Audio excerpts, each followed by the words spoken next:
എല്ലാവർക്കും നമസ്കാരം. നമ്മൾ ഇന്ന് പരിചയപ്പെടാൻ പോകുന്നത് പൊരുത്ത ദീപിക എന്ന് പറയുന്നൊരു ബുക്കാണ്. അത് നമ്മുടെ ശ്രീനാഥ് ഓജി സാറിൻ്റെ ടെക്സ്റ്റാണ്. അദ്ദേഹം സോഫ്റ്റ്വെയറും തത്തുല്യമായ ഈ ആസ്ട്രോളജിയെക്കുറിച്ച് വളരെയേറെ പഠിക്കുന്നതും അതുപോലെ തന്നെ നമ്മുടെ ഗുരുനാഥനാണ്. പഠിപ്പിക്കുന്നതിലൊക്കെ വളരെ പ്രാഗൽഭ്യം ഉള്ള വ്യക്തിയാണ്.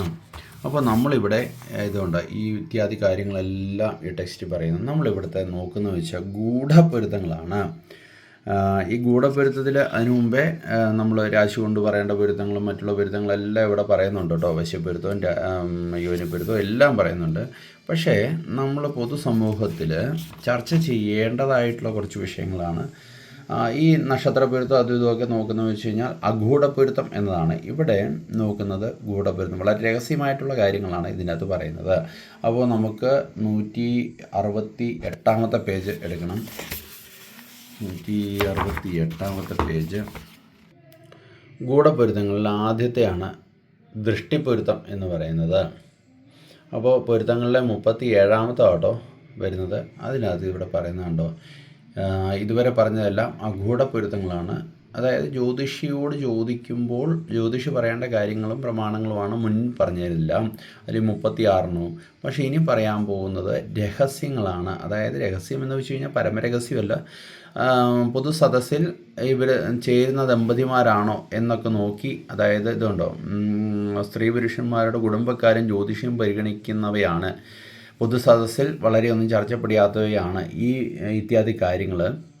അതിൻ്റെ കാരണം എന്ന് വെച്ച് കഴിഞ്ഞാൽ ഇത് ഒരു പെണ്ണും ചെറുക്കനും ഫസ്റ്റ് ഇംപ്രഷൻ ഇതാണ് ദൃഷ്ടിപ്പൊരുത്തം എന്നുകൊണ്ട് ഉദ്ദേശിക്കുന്നത്.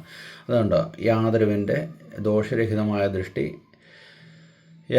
ഒരുത്തിയാൽ സന്തോഷത്തോടുകൂടി പെട്ടെന്ന് പതിക്കുന്നുവോ അവരുടെ വിവാഹം മംഗളകരവും സുഖപ്രദവും ശ്ലാഘ്യവുമാണ്. പ്രഥമ ദൃഷ്ടിയുള്ള ചക്ഷുപ്രീതികമാണ് ഇവിടെ ചർച്ചാ വിഷയം. അറേഞ്ച്ഡ് മാരേജുകളിൽ വധൂവരന്മാർ പരസ്പരം കണ്ട് ഇതരൻ്റെ രൂപം ഇഷ്ടപ്പെടുക എന്നതാണ് സർവ്വപ്രാധാന്യം. ആകയാൽ അത്ര ഇത് തന്നെ ആദ്യം പറഞ്ഞിരിക്കുന്നത്. അതായത് ഇതിനകത്ത് പറയുന്ന കാര്യം എന്ന് വെച്ച് കഴിഞ്ഞാൽ ഫസ്റ്റ് ഇംപ്രഷൻ എന്നതാണ് തന്നെയാണ്. ഒരു പെൺകുട്ടിയെ കണ്ടു കഴിഞ്ഞാൽ എൻ്റെ ഭാര്യയായിട്ട് ഇവൾ യോഗ്യയാണ് കണ്ടാണ് ആദ്യം മനസ്സിലാക്കുന്നത്.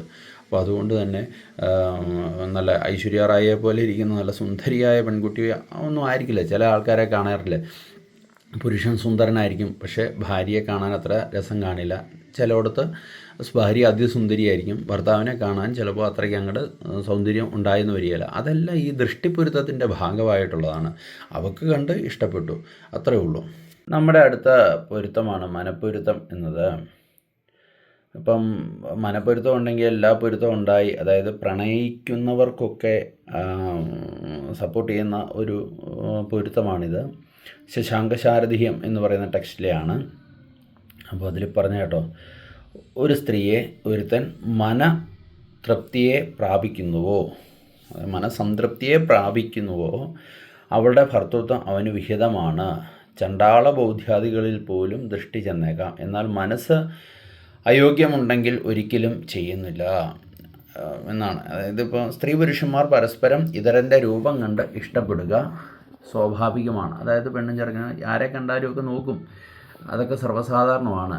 പക്ഷേ നീചജനങ്ങളിൽ പോലും ഇത്തരം കാര്യങ്ങളിൽ ചക്ഷുപ്രീതി ഉണ്ടായേക്കാം. അത് നയനാനന്ദമൊക്കെ ഉണ്ടാവും. പെൺകുട്ടികളൊക്കെ പോവുക അല്ലെങ്കിൽ ആണുങ്ങൾ പോവുക, സ്ത്രീയും പുരുഷനും അങ്ങോട്ടും ഇങ്ങോട്ടൊക്കെ നോക്കും. എന്നാൽ ഇരുവർക്കും യോജനീയമായ സ്വഭാവമല്ല ഉള്ളതെങ്കിൽ ഒരിക്കലും മനപ്പൊരുത്തം ഉണ്ടാകുന്നില്ല.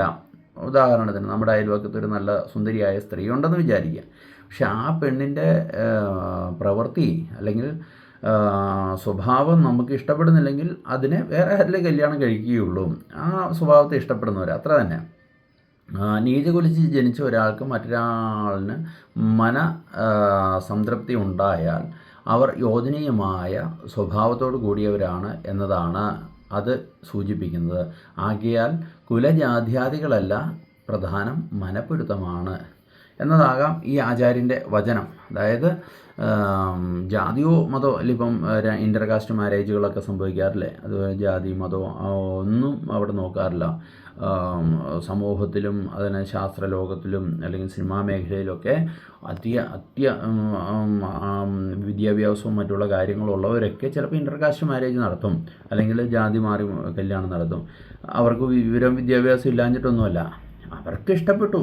എൻ്റെ വാമഭാഗം, എൻ്റെ ഭാര്യ ഈ രൂപത്തിലുള്ള മതി, ഈ സ്വഭാവത്തിലുള്ള മതി എന്നവർക്ക് തോന്നിയുകൊണ്ടാവാം അങ്ങനെ.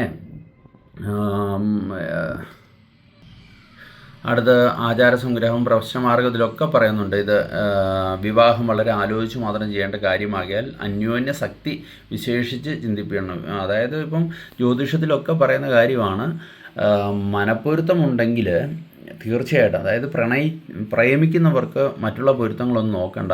വേദവും രഞ്ജുവും ഒക്കെ ആണെങ്കിൽ, അതായത് വേദം എന്ന് പറയാൻ മുറിയുക, ഡൈവോഴ്സ് ഒക്കെയാണ്. രഞ്ജു എന്ന് പറഞ്ഞ കയർ, അതായത് മരണം, അതുപോലെ ഡൈവോഴ്സ്, ഇത് രണ്ടും നോക്കുന്നതാണ് രഞ്ജുവും വേദവും എന്ന് ചിന്തിക്കാം ലളിതമായിട്ട്. അപ്പോൾ ഇത് രണ്ടും ഓക്കെ ആണെങ്കിൽ പിന്നെ ഒന്നും പേടിക്കാനല്ല, വിവാഹം നടത്തിക്കൊള്ളുക ആചാര്യന്മാർ എന്നതാണ് അതിൻ്റെ സാരം.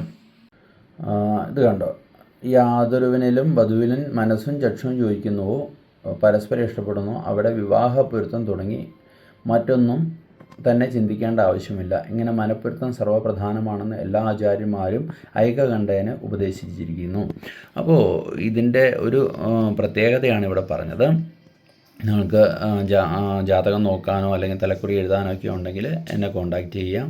ഇനി അതല്ല, ഈ പൊരുത്തങ്ങളെക്കുറിച്ചൊക്കെ ജ്യോതിഷികളാണ് ഇത് കാണുന്നതെങ്കിൽ ഇതിൻ്റെ ഡീറ്റെയിൽ ആയിട്ടുള്ള വീഡിയോ വേണമെങ്കിൽ അതിനും ബന്ധപ്പെടാം. ഇനി ജ്യോതിഷം പഠിക്കാൻ, ബാലപാഠം പഠിക്കാനാണെങ്കിൽ നമുക്ക് ശങ്കരവിദ്യാപീഠം ആലുവ എന്ന് പറയുന്ന ഇൻസ്റ്റിറ്റ്യൂട്ടുണ്ട്. അവിടെ വളരെ ലളിതമായ രീതിയിൽ നമുക്ക് ജ്യോതിഷം പഠിക്കാം. അതിന് ജാതിയോ മതമോ ഒന്നും പ്രധാനമല്ല. എല്ലാവർക്കും ശുഭദിന ആശംസകൾ.